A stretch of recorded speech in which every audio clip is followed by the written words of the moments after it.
Vamos, queridos hermanos, a leer del Evangelio de Lucas y del capítulo 8 el fragmento que va desde versículo 16 hasta el 25, donde parece que tenemos una serie de temas aparentemente diferentes, pero vamos a leerlos, a sacar de ellos la enseñanza necesaria. Lucas 8, 16 empieza diciendo: nadie que enciende una lámpara la cubre con una vasija o la pone debajo de una cama, sino la pone sobre un candelero para que los que entran vean la luz. Porque no hay nada oculto que no llegue a ser manifestado, ni secreto que no haya de ser plenamente conocido y salga a luz. Mirad pues cómo oís, porque al que tenga le será dado, y al que no tenga, aún lo que imagina tener, le será quitado. Se presentaron ante él su madre y sus hermanos, pero no podían acercársele a causa de la multitud. Y le fue informado: tu madre y tus hermanos están fuera y desean verte. Él respondió y les dijo: mi madre y mis hermanos son los que oyen la palabra de Dios y la practican. En uno de aquellos días aconteció que entró en una barca con sus discípulos y les dijo: pasemos al otro lado del lago. Y se hicieron a la mar. Pero mientras estaban navegando, se durmió. Y una tempestad de viento cayó sobre el lago, y estaban anegándose y peligraban. Entonces se acercaron y lo despertaron diciendo: Maestro, Maestro, perecemos. Y él despertó y reprendió al viento y a la furia del agua, y cesaron, y se hizo gran bonanza. Y les dijo: ¿dónde está vuestra fe? Y atemorizados se maravillaron diciéndose unos a otros: ¿quién es este, que aún a los vientos y al agua manda y le obedecen? Esta pues es nuestra lectura de esta mañana, y vamos a comentar estos pasajes recordando que lo último que habíamos hablado la semana anterior fue aquella parábola del sembrador, y que como resumen de aquella parábola en particular, que era la sección más larga de ese fragmento, pues veíamos cómo hay una de las semillas que produce fruto, y esa es aquella que cayó en la tierra adecuada. Cuando dice buena tierra, no entendamos algo así como buena persona, porque ya sabemos que la tierra aquí representa indudablemente pues a la persona a donde la palabra va a caer, así como habían otros tipos de terreno. Estaban las zarzas, estaba el camino, etcétera, todo aquello donde la palabra, la semilla no dio fruto. Pero veíamos que al caer en la tierra adecuada, y buena aquí no se refiere a buena en el sentido moral de la persona o en el sentido espiritual, no quiere decir que la palabra de Dios da fruto cuando cae en una persona que está por encima de las demás en la categoría moral o espiritual, porque eso es contrario a toda la enseñanza de las Escrituras. Y yo sé que hay gente que interpreta eso así, como diciendo: mira, ves, a mí la palabra de Dios me ha hecho fruto porque yo soy la buena tierra, y se consideran superiores a otros. No es eso. No es eso, claro que no, porque delante de Dios todos estamos en una situación de perdición, y por naturaleza, dice la Escritura, somos hijos de ira, todos como los demás. De manera que la buena tierra representa la tierra adecuada, la tierra que el labrador ha preparado, la tierra que el labrador ha abonado, y que al caer allí la semilla, pues por la misma operación que el labrador ha hecho, porque no es un camino de piedras, son los zarzales, sino la tierra que es adecuada para que dé fruto. Y entonces, efectivamente, producía esa ese brote de la semilla y luego pues el crecimiento y luego el fruto, etc. De manera que eso es lo que hemos de tener en cuenta siempre, porque una vez que la palabra de Dios ha dado su fruto, viene a continuación, en el versículo 16 al 18, unas referencias a lo que representa la verdad misma de la palabra y el efecto que produce en el corazón del ser humano, cuando, por la gracia de Dios, esa palabra va a dar fruto. Y lo que dice aquí es, utilizando un símil, utilizando aquí una comparación, dice, nadie que enciende una lámpara la cubre con una vasija o la pone debajo de una cama, sino que la pone sobre un candelero para que los que entran vean la luz. Es un símil muy elocuente, muy claro, muy fácil de entender. Lo mismo podía haber dicho, siguiendo la parábola del sembrador, podía haber dicho, nadie que obtiene un fruto de la semilla, nadie que obtiene la espiga del trigo, pues la arranca y la tira, o la pisotea luego. Es decir, una vez que el fruto de la palabra de Dios se ha producido, una vez que la lámpara que es la palabra de Dios, acordémonos de ese precioso Salmo 119, pues ahí nadie que tenga la lámpara o que enciende la lámpara, luego la cubre con una vasija o la pone debajo de una cama, porque el objeto de la lámpara es que ilumine, que dé luz y que podamos andar sin tropezar. Lo mismo, repito, el caso de la semilla que da fruto, que una vez que el fruto ha salido, no lo desaprovechamos, no lo tiramos, sino que procuramos sacarle un rendimiento y que cumpla el fin que tiene ese fruto.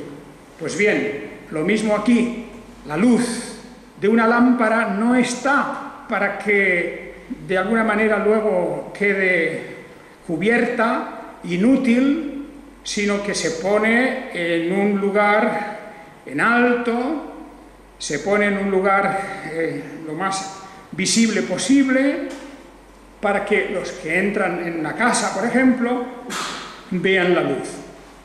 Y esto es para hacernos entender el efecto y el propósito que tiene la palabra de Dios.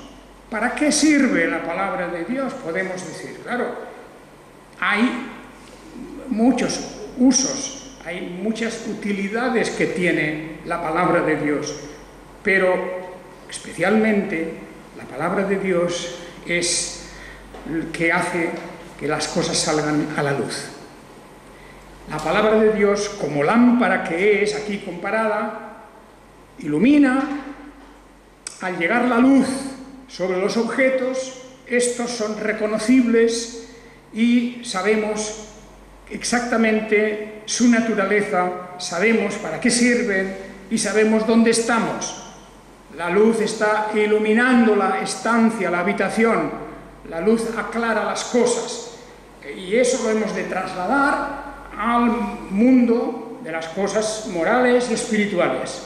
Cuando la palabra de Dios ilumina, cuando la palabra de Dios llega a lo más profundo de nuestro corazón, pues vemos que ya no hay nada que se pueda esconder, nada oculto, nada oculto. La palabra de Dios saca a la luz todas las cosas, secretos espirituales o morales, y eso será plenamente conocido y saldrá a la luz. ¿Cuándo? Bien, ahí es la providencia de Dios. Muchas veces se revelan y manifiestan las cosas aquí, en este tiempo y en este mundo y en esta vida. Otras veces todo saldrá finalmente a la luz, iluminado por la palabra de Dios. Lo que podamos estar seguros, de lo que podemos absolutamente estar convencidos, es que nada secreto quedará eternamente secreto. Nada de las cosas ocultas se perpetuarán siempre en la oscuridad. Todo ha de ser plenamente conocido y ha de salir a la luz. Y naturalmente, eso es algo que nos debe de avisar y advertir de lo necesario que es que todos nuestros actos, nuestros pensamientos, nuestras intenciones sean en conformidad a la palabra de Dios. ¿Por qué? Porque si no, nosotros mismos seremos redarguidos, avergonzados. El cristiano ha de andar en transparencia. Y esa es una de las cuestiones más importantes, como la vida del cristiano ha de ser transparente. La vida del cristiano ha de ser exteriormente igual que interiormente. Fijaos que el problema de los fariseos era precisamente que había una contradicción, que por fuera eran blancos como la pared, parecían perfectos, puros, limpios, y sin embargo en su interior no eran así. Cuidaban la apariencia, cuidaban todo lo que era externo, pero sus pensamientos, sus intenciones no eran los del amor al prójimo, no eran los de honrar a Dios por encima de todas las cosas, sino que todo lo hacían con una doble intención. La doble intención de beneficiarse ellos mismos, incluso si era necesario, tergiversando el sentido de la palabra de Dios. Y eso, lamentablemente, es algo que sigue ocurriendo en la conducta de las personas, en las relaciones de unos con otros, en cuanto a Dios mismo, a nuestra vida más privada y particular, aquella que nadie ve, que nadie conoce. Pero dice el Señor que nada de lo que está oculto dejará de ser manifestado. Y de eso podemos estar bien seguros. Por ello es necesario que nos esforcemos al máximo en que nuestra conducta y nuestra manera de ser sean iguales en lo exterior que en lo interior, que sean exactamente lo mismo. Y ya sabemos que hay debilidades, hay caídas, hay imperfecciones, pero lo importante es que nos arrepintamos de esas cosas, que haya arrepentimiento, que cuando una persona cristiana falla y comete algo que es contrario a la palabra de Dios, que no intente disfrazarlo, que no intente manipular esa realidad para hacer ver a otros que su conducta es intachable, sino que se arrepienta de verdad y confiese a Dios y confiese, si es necesario, a quien haya sido ofendido o perjudicado, para que de esa manera se demuestre que de verdad se arrepiente de su fallo, de su pecado en este caso. Por lo tanto, ¿qué es lo que dice aquí este pasaje? Bueno, pues que la verdad ha de brillar siempre, se ha de manifestar. Y si no lo hacemos nosotros, Dios hará que se manifieste. No hay posible ocultación de la verdad. Temporalmente parece ser que sí. Nos parece que la verdad a veces se puede como sofocar o poner esa luz debajo de la cama, pero finalmente ha de brillar, ha de salir a la superficie. Bien, por lo tanto, como lo sabemos, esforcémonos en que de verdad nuestras palabras, nuestras actitudes, nuestras intenciones, nuestros pensamientos sean concordes a la palabra de Dios y concordes a lo que sentimos y a lo que queremos hacer. Bien, andemos por lo tanto siempre en la verdad. Es lo que en definitiva se nos está diciendo, porque la lámpara de la palabra de Dios, una vez que esa luz de Dios la tenemos en nuestras manos, no la escondamos, no la ocultemos, que salga todo a la superficie y a la luz. Y como somos imperfectos, pues no nos dé vergüenza que se vean nuestras imperfecciones, que pueden ser más graves o menos graves. Pero una de las cosas peores que un cristiano puede hacer es el no reconocer nunca sus culpas. Hay personas, y ciertamente que todos tenemos que conocer muchas, o más de una, hay personas que parece que jamás en la vida se han equivocado. Nunca en la vida han pedido perdón por nada. Nunca en la vida reconocen sus imperfecciones. Y muchas de esas personas, lamentablemente, también se llaman cristianas. Y eso es una forma de tergiversar el verdadero mensaje de la palabra de Dios. Todo lo que está oculto va a ser manifestado, y entre esas cosas nuestras propias faltas. Dentro de este mensaje de verdad y de transparencia, que es de lo que está hablando versículos 16 al 18, y no se nos dice aquí cuánto tiempo pasó desde que el Señor habló estas palabras hasta que ocurrió lo siguiente, no sabemos. Pero en el Evangelio de Lucas lo pone junto.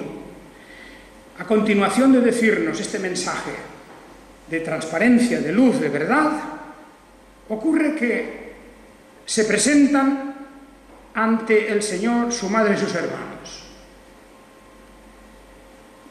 Aparecen allí y tan gran multitud había alrededor de él, y hemos de suponer que todo esto tendría alguna relación con el último lugar que conocemos que había estado, tal vez no, pero sabemos que su madre y sus hermanos van a verlo en un momento en que estaba rodeado de una gran multitud. Y enseguida alguien fue hacia el Señor a informarle: tu madre y tus hermanos están fuera y desean verte. ¿Qué quería decir con ese mensaje? Como diciendo, ellos tienen prioridad. Ocúpate de ellos antes. Ve a verlos o invítales a que pasen aquí a la primera fila porque quieren hablar contigo. Un poco algo así como poniendo por encima de todo las relaciones familiares. Tu madre y los hermanos. Este es un pasaje, por cierto, que habla de los hermanos de Jesús, y sabemos que efectivamente José y María tuvieron, después del nacimiento de Jesús, algunos hijos. Pero esa es una cuestión marginal. Aquí lo importante es este tema de la idea equivocada que tenía esta persona o estas personas que fueron a Jesús a decirle: tu madre y tus hermanos están aquí, no pueden pasar por la multitud y quieren verte.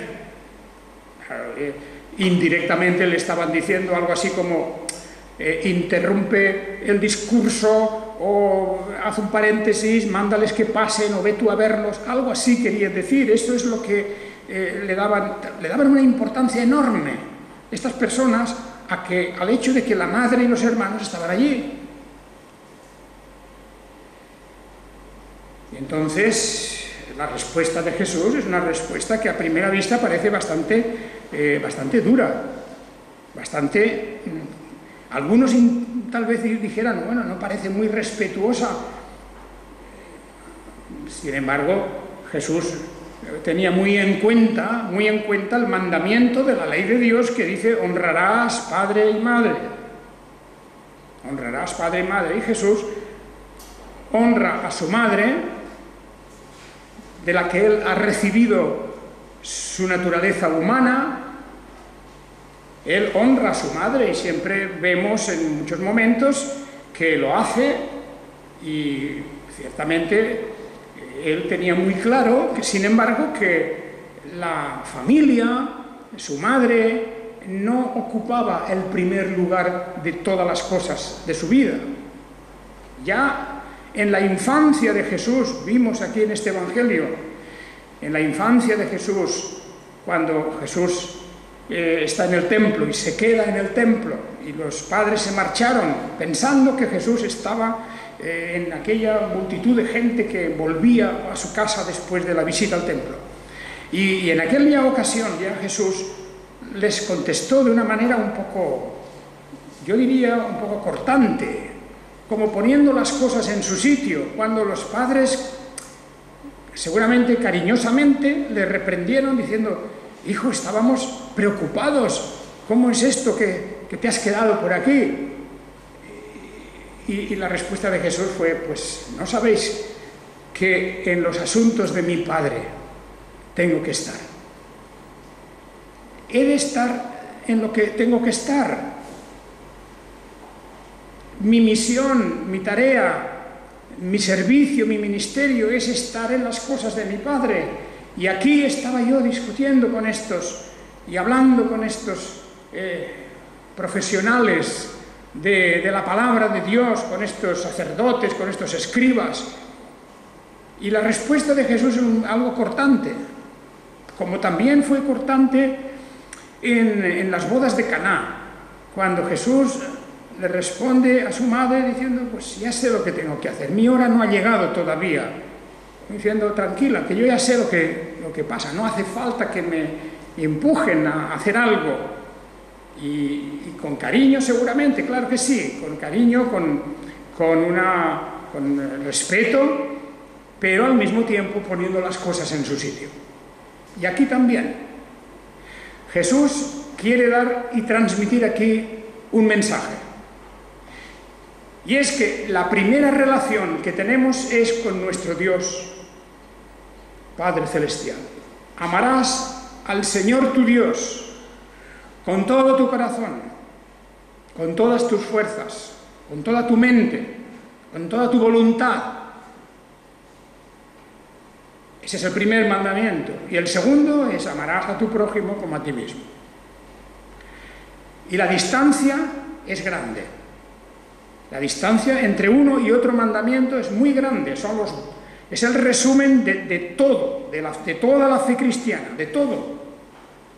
Pero la diferencia entre el primer mandamiento y el segundo es una diferencia de una distancia enorme.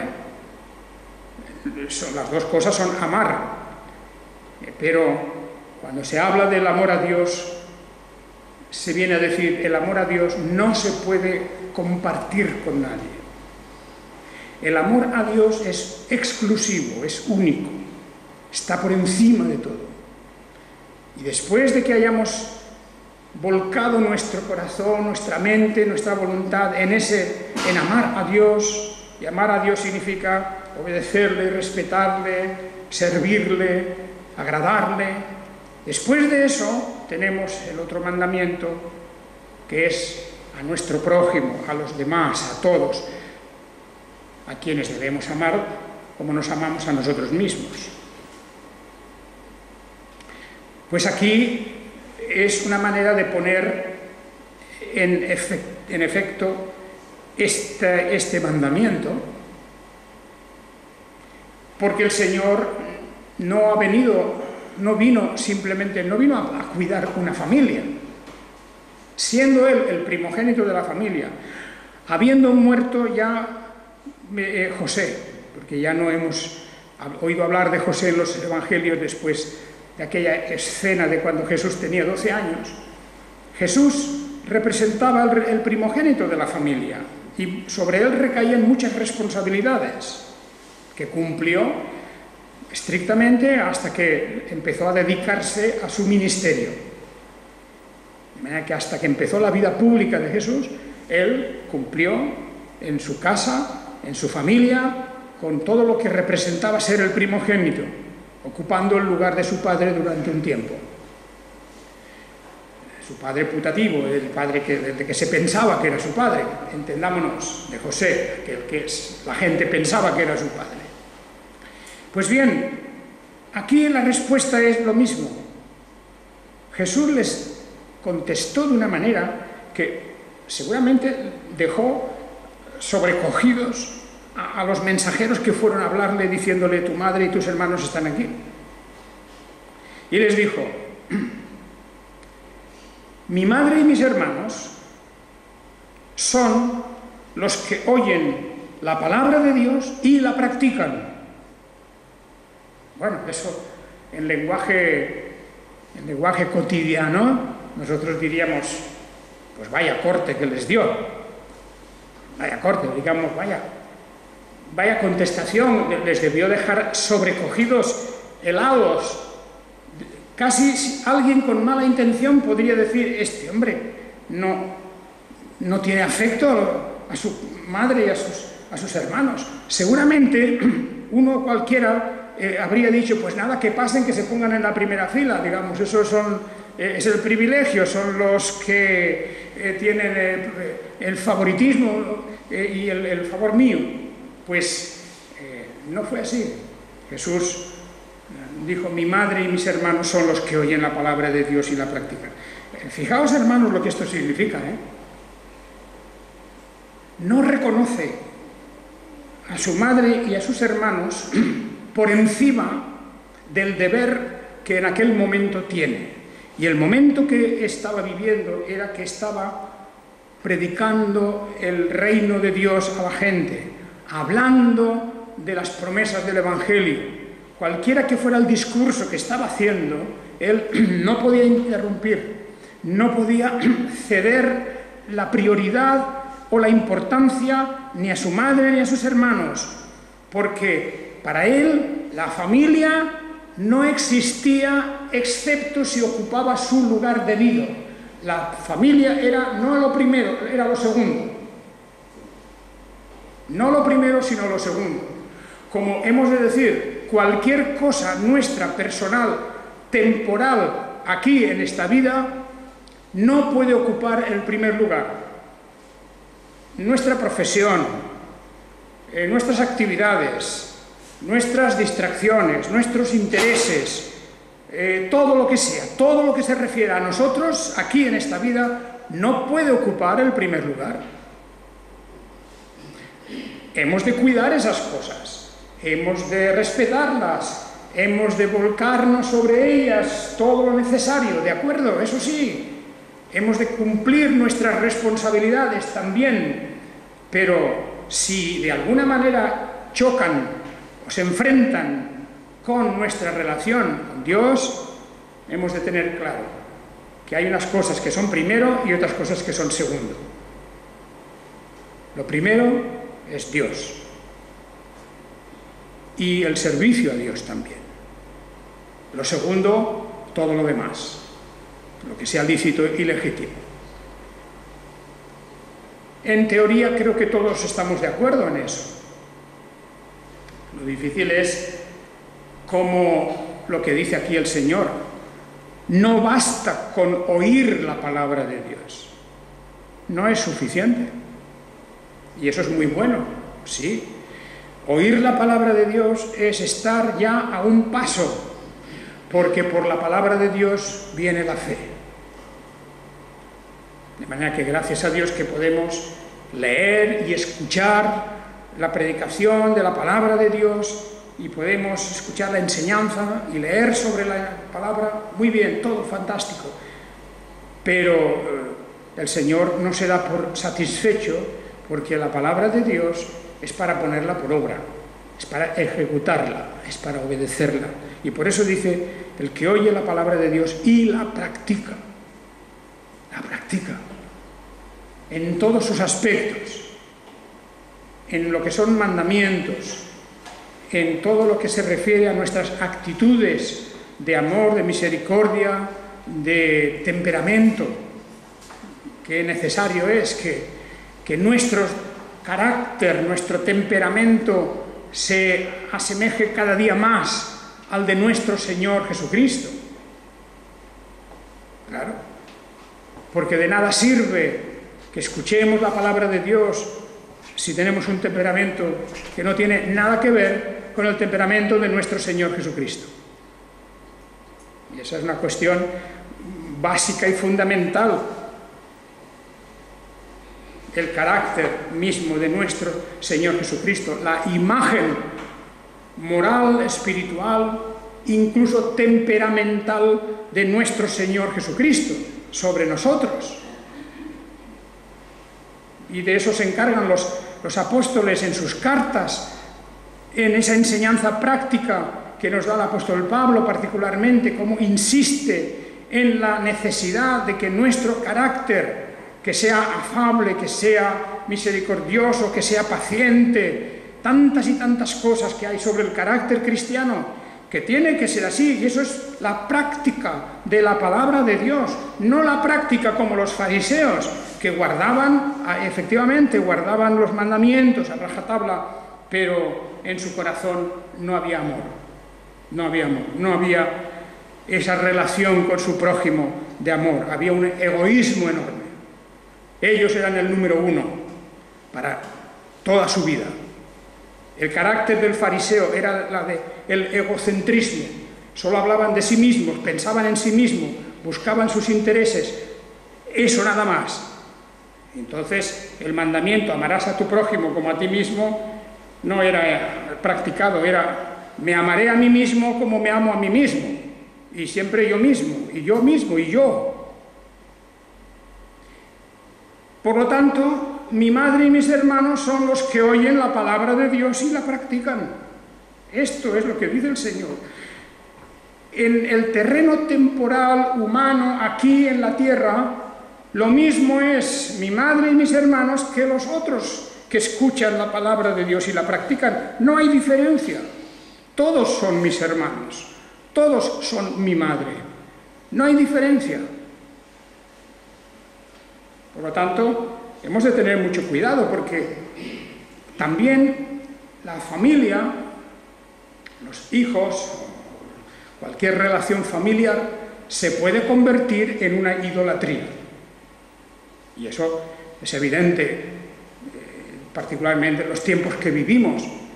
Los padres a veces caen, o muchas veces caen, en una idolatría hacia sus hijos. Una idolatría tan grande en que todo lo hacen en función de sus hijos. Y hemos de recordar que el amor a los hijos, como el amor al prójimo, tiene un límite. Y por encima de eso está el amor a Dios.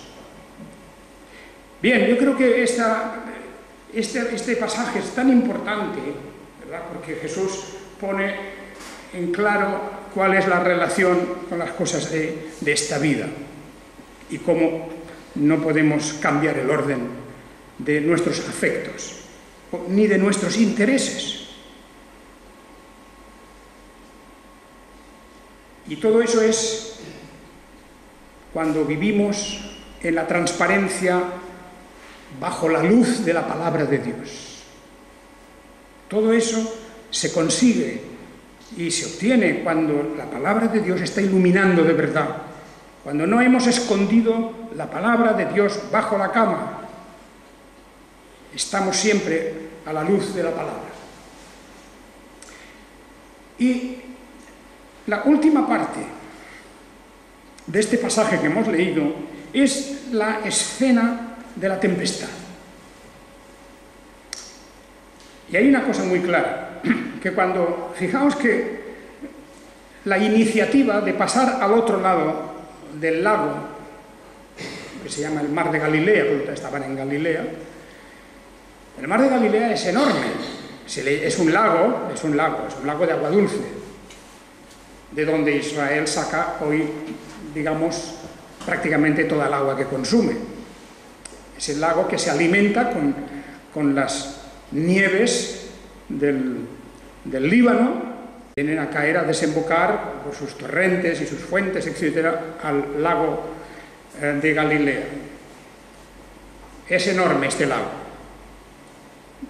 Hay distancias y que incluso no se llega con la vista a ver la otra orilla, según en donde uno esté colocado y en qué dirección mire. Pero verdaderamente se comporta a veces como un mar. Se comporta como algo que es peligroso. Y estamos aquí viendo que Jesús mismo toma la iniciativa y dice: vamos al otro lado del lago. Y se hicieron a la mar. Cuando dice esto Jesús sabe perfectamente lo que va a ocurrir, porque Él toma la iniciativa y dice: vamos ahora a pasar al otro lado. Y lo que pasa a continuación lo tenía perfectamente claro. Mientras estaban navegando se durmió de donde vemos allí su confianza plena, no estaba inquieto, no estaba intranquilo, se duerme. En ese momento hizo una tempestad de viento, cayó sobre el lago y de tal manera que la barca se anegaba y peligraban, y lo despertaron asustados: maestro, maestro, perecemos. Y él despertó y simplemente reprendió a la furia del agua y cesaron, al viento y al agua, y cesaron, y se calmó todo, se hizo una gran bonanza. Y entonces hay una palabra del Señor Jesús. Y les dice: ¿dónde está vuestra fe? ¿Dónde está vuestra fe? También podría parecer algo dura esa palabra, ¿no? Porque es natural que un ser humano en una barca que se está anegando, que está a punto de hundirse seguramente, que estaba ya en una situación muy peligrosa, pues pusiera nerviosos a todos estos hombres, lo despertaran pues muy asustados, y que perecemos. ¿Cómo podían saber que iban a perecer? Es un poco la idea que tenemos a veces de cuando vemos un peligro, o cuando vemos un peligro, aunque no sea demasiado grande, lo agigantamos, que es el miedo, ese miedo que tenemos todos nosotros ante el peligro. Pero aquí había algo exagerado. ¿Por qué? Pues porque había una ausencia de fe. ¿Dónde está vuestra fe? Porque la fe no es una cosa para hablar de la fe, hablar de ella, ni para, en fin, más o menos, presumir de ella, tampoco, porque hay gente que dice: oh, yo tengo mucha fe. La fe se pone a prueba en la vida. Dios pone a prueba nuestra fe. Dice el apóstol Pedro que la fe, que es más preciosa que el oro, y el oro se pone a prueba para ver si es auténtico, pues la fe también se pone a prueba, porque no basta pensar: oh, yo tengo mucha fe, o decirlo, que yo tengo mucha fe, sino que ¿qué hago cuando viene la tempestad? ¿Qué hago cuando viene el agua que se mueve y que me parece que me voy a hundir? ¿Salgo gritando histéricamente: maestro, maestro, que perecemos? ¿Me veo ya hundido en las aguas, ahogado y muerto? ¿O pienso: el Señor está aquí y Él está tranquilo? El Señor va a guiarme. El Señor tiene cuidado de mí, y eso no quiere decir solamente en esta vida, en la vida venidera también. Si yo soy cristiano, tengo que creer que hay una vida después de esta vida. No vamos a estar siempre aquí. Y al final viene el término de la vida, y el término de la vida puede que no sea muy agradable. Por ejemplo, ellos iban a morir ahogados, pensaban que iban a morir ahogados, y eso era algo que asustaba, les asustaba.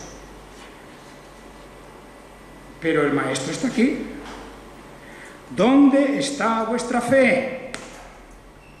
En el tiempo de la tribulación, en el tiempo de la prueba, en el tiempo de la persecución, en el tiempo de la angustia, de la pobreza, de lo que sea. ¿Dónde está vuestra fe? Porque es lo mismo que oír la palabra de Dios. No es suficiente oír la palabra de Dios, hay que practicarla. No es suficiente pensar que yo tengo fe. Oh, claro, como soy evangélico tengo fe, como si fuera automáticamente una cosa con otra.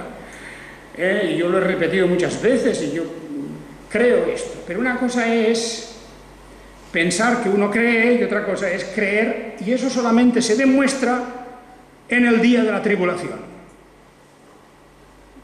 Cuando el agua está en calma, yo puedo presumir de tener mucha fe. Cuando no hay tempestad, puedo publicar a todo el mundo cuánta fe yo tengo. Mis padres eran creyentes, mis abuelos eran creyentes, yo también soy creyente desde que nací, yo que sé cuántas cosas dice la gente. Pues no, eso no es suficiente, no vale eso, no sirve de nada. Sirve que cuando viene la prueba uno demuestra la fe y su confianza en Dios se refuerza. Y aunque no vemos el futuro, uno dice, Dios cuidará de mí. ¿De qué manera cuidará? ¿Que me va a quitar todos los obstáculos? No. No. Porque también en la aflicción uno aprende. También en la aflicción uno se da cuenta de que no estamos aquí de una manera permanente en esta vida. Y que la prueba de la fe es pasar a través de la aflicción y pasar triunfantemente. ¿Dónde está vuestra fe? Esa fue la reprensión, en realidad, es una reprensión. Y ellos, atemorizados, se maravillaron y dijeron unos a otros, ¿quién es este que aún a los vientos y al agua manda y le obedece? Bien, aquí vemos una buena reacción de ellos. Todavía estaban en la duda de ¿quién es? ¿Quién es este? ¿Quién es este? Él es el Mesías, Él es el Señor de cielos y tierra, es el Todopoderoso, todo eso. Por lo tanto, Él podía hacer una cosa semejante. Hermanos y hermanas, esta es la cuestión. Nuestra confianza en Dios ha de ser completa y total. No solamente cuando las cosas nos van bien, porque en ese momento todo el mundo puede blasonar de que es un buen creyente. La prueba es cuando las cosas se ponen mal, cuando viene la tempestad. Ahora es el momento de decir, confío en Dios, sea cual sea el futuro que me espera. Si la barca se hunde y yo me hundo, pues algún día tengo que hundirme. Y si es ahora, ahora. Pero lo que no puedo hacer es este pánico que le entra a esta gente. Maestro, maestro, que perecemos. Y entonces la respuesta del Señor es, calma, cree, yo estoy aquí con vosotros. Por lo tanto, nada malo os va a pasar.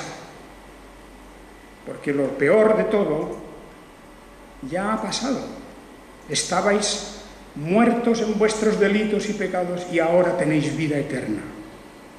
Por lo tanto, peor no es imposible que vaya. Irá a mejor, no a peor.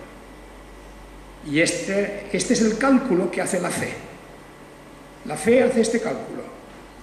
Peor no me puede ir, porque si creo en el Señor y me ha redimido y me ha hecho promesas de vida eterna y ha dicho voy a preparar un lugar para vosotros, eso significa que lo peor ha pasado.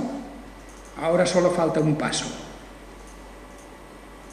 Y mientras tanto el Señor dice, creed en mí, confiad en mí, yo os salvaré. Que el Señor os bendiga. Amén.